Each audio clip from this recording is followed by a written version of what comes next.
The Department of English at Missouri State University presents Let's Read Paradise Lost, Book 1. Alright, got a pen? Got a highlighter? Let's read Paradise Lost. We're going to start with the proem, which is the prologue to the poem. It's the beginning of the poem. It actually is not some portmanteau of prologue and poem. It comes from a Latin word, prohamium. But it's the invocation of the Muse. One of the things that I want to do for you with this video is help you learn how to read Milton. Milton does not write like other poets. Milton writes in almost his own dialect of English because the syntax, that is to say the sentence structure, is so influenced by classical languages, especially Latin. And so you have to be alert and look for the main clause and the dependent or subordinate clauses. Because the main clause is where the action happens, and the subordinate clauses are all the decorations. It's like the main clause is the pillar holding up the building, and then the subordinate clauses is all the little statues, if you want to think about a 17th century Baroque church or something like that. Let's have a look. Now, as always, I have printed out a copy of the text from the Broad View of Anthology of British Literature, Concise Volume A, 3rd edition. You may follow along and mark up your own book.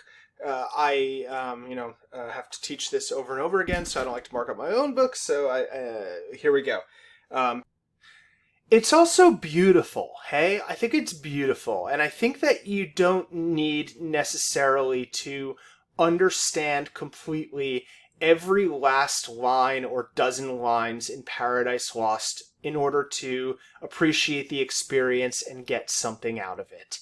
That could take a long time and a lot of practice. I think that just like you don't need to know music theory in order to hear an amazing violinist or guitarist play some extraordinary bit of music, in the same way you can just enjoy the music of Milton's language. But I think that is bolstered by understanding. And as with everything in this course, the more you put in, the more you will get out. Please let me know if you have any questions. I look forward to discussing this poem with you. Bye. Paradise Lost, lines 1 to 26, Book 1.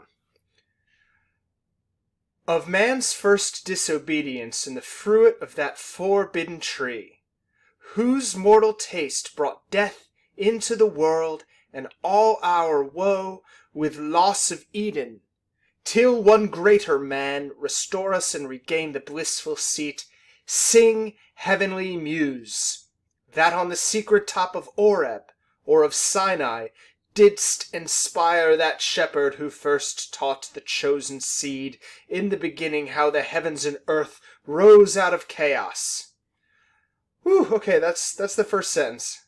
Now, what is the main clause? Forget the poetry, forget the references. Let's just make sure we understand literally what is being said right now and who it's being said to. Of man's first disobedience in the fruit of that forbidden tree. Well, we have of here, and that's a preposition.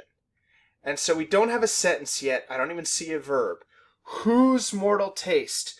That is a relative pronoun, so we know that this is not the main clause, because the main clause can't begin with a relative pronoun. Whose mortal taste brought death into the world and all our woe with loss of Eden, till...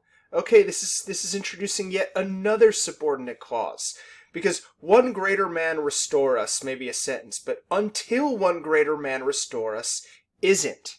Right? That till makes it dependent on something else. That whose makes it dependent on something else. That of makes it dependent on something else. Of man's first disobedience, etc., etc., etc., till one greater man restore us and regain the blissful seat. Sing, heavenly Muse. Okay, I don't see a preposition or a relative pronoun or anything like that here. So I'm going to say for now that this is our main clause.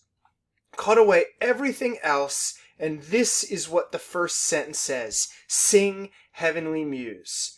and now we get that. And this is a relativizer, right? This is a relative conjunction, and this that refers to the Muse. So all of this here is saying what the Muse is singing about man's first disobedience and the fruit and the deadly fruit and the death and the loss of Eden, until one greater man restore us, that's Jesus Christ, and regain the blissful seat, that is the paradise, heaven.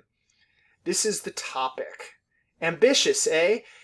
Sing heavenly Muse, and now here we get a description of the Muse, a kind of part of the prayer that makes up the invocation that is part of this opening of the poem. Sing heavenly Muse, that on the secret top of Oreb, or of Sinai, these are two different names for Mount Sinai, didst inspire that shepherd, that is to say, Moses, who went up to Sinai and received the law. That shepherd who first taught the chosen seed, in the beginning, how the heavens and earth rose out of chaos. So I'm going to close all those parentheses there. I'm opening a parenthesis to indicate the beginning of a new dependent clause. And so what we have here is an incredibly complex sentence that's kind of like Russian dolls, with the core of it in the middle. Before it we have a description of the topic, and in the second we focus on the Muse. And so Milton here is comparing himself implicitly to Moses, who also was taught by the Holy Spirit to instruct the people. That is Milton's own claim with Paradise Lost as well.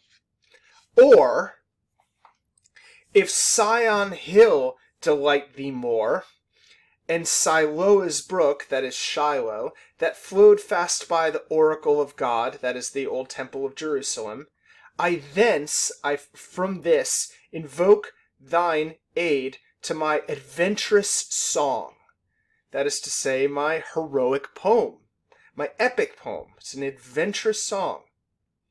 That song, what kind of song? The song that with no middle flight intends to soar above the Aeonian mount, while it pursues things unattempted yet in prose or rhyme. Now here he is announcing his ambition. He's going to write an epic like nobody's ever written before. And it's going to soar above the Aeonian mount, which your footnote will tell you was sacred to Apollo and the Muses. Apollo is the god of poetry in the classical tradition, but that is, for Milton, a beautiful culture, but one whose truths are outdated and replaced by those of Sion Hill. So Zion, Mount Zion, the location of the temple and of the Holy of Holies, replaces the mountain of the Muse, but he's using the same kind of form, an adventurous song to teach about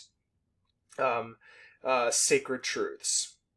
That with no middle flight, and this references his high style. He's soaring above with a high style in things unattempted yet in prose or rhyme.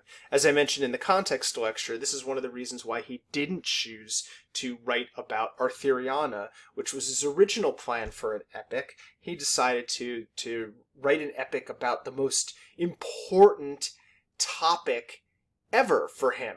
Right? And one of the things that epics often deal with classically is the foundation of peoples. The Iliad has to do with the forging, in a sense of, or it's been read as the beginning of an emergence of a Hellenistic or Greek identity, as all the Greek city-states band together to fight a war against the Trojans.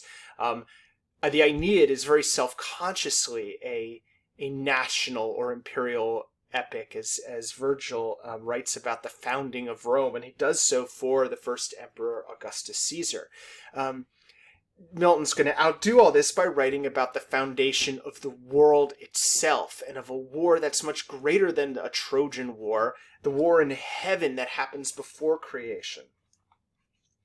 Now, having announced his topic, his ambition, invoking the Muse, he then strikes a different note, a more personal note, in which he delivers an individual prayer to his muse, which is the Holy Spirit. And chiefly thou, O Spirit, that dost prefer before all temples the upright heart and pure. This is very Protestant. This is very puritanical of Milton. If you've noticed the difference between, for example, a Catholic cathedral versus a Baptist church, there is a tradition of rejecting visual splendor in the Protestant tradition to which Milton belongs. Chiefly thou, O Spirit, that dost prefer before all temples the upright heart and pure, instruct me, for thou knowest. And he's playing here with the idea of the temple and the upright heart as a temple. Instruct me means to teach, but Milton is always playing on the etymologies of words. And in the word instruct me is the word struere, to build, from which we get structure, for example, from. So is like instruct me means teach me, but also build me up to be the temple that you want me to be. Thou from the first wast present, and with mighty wings outspread, dove-like, sattest brooding on the vast abyss, and madest it pregnant. He's playing with the idea of brooding as both thinking and breeding, right? Like a brood of doves, and the dove is the symbol of the Holy Spirit. And the abyss is the chaos before creation, and this is a figure of God bringing creation out of chaos, and he's saying in the same way, bring my creation out of the chaos within me. What in me is dark, illumine. Notice the poetic inversion here. The verb illumine, to make light, it comes before the object. The object is what in me is dark. Make light what in me is dark. What is low, raise and support. And notice there's a kind of YXXY structure here, which is very common in Milton. It's called a chiasmus. It's a classical rhetorical structure. What in me is dark, illumine. What is low, raise and support, that to the height of this great argument I may assert the eternal providence and justify the ways of God to men. Whew, what an opening, huh? No, he's not messing around. He did not come to play. This is serious business, and this is his very serious opening. I hope that I have given you some tools for reading Milton with. 1, look for etymologies. And if you don't know them, that's fine. But I know. But if when you do know them, or if you can think of what other words this sound like, be attentive to that. 2, look for the main clause.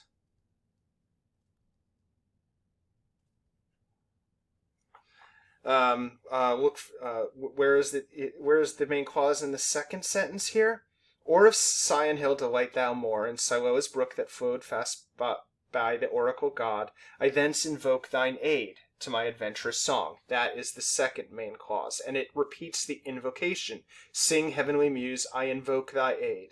That with no middle flight intends to soar above the Ionian mount, while it pursues things unattempted yet in prose and rhyme. All of that is just modifying song, like one big adjective clause. And chiefly thou, O Spirit, that dost prefer before all temples the upright heart and pure, instruct me. Here is the third main clause, still part of the invocation. For thou knowest, thou was present, and with mighty wings outspread, sat, brooding on the vast abyss, and made it pregnant.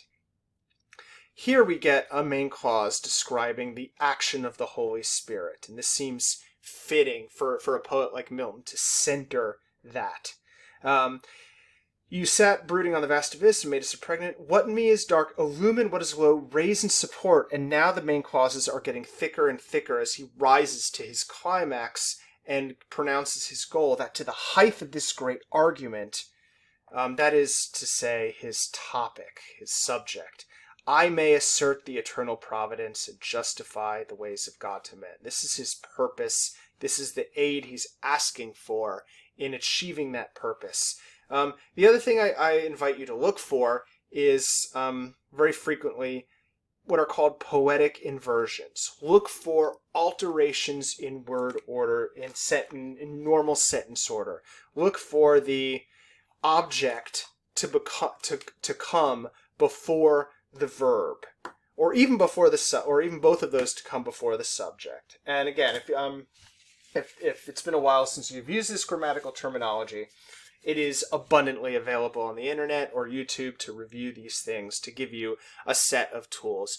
But I want to say one thing. While the structure is complicated and it's very elusive, it's also beautiful, hey? I think it's beautiful. And I think that you don't need necessarily to understand completely every last line or dozen lines in Paradise Lost in order to appreciate the experience and get something out of it. That could take a long time and a lot of practice.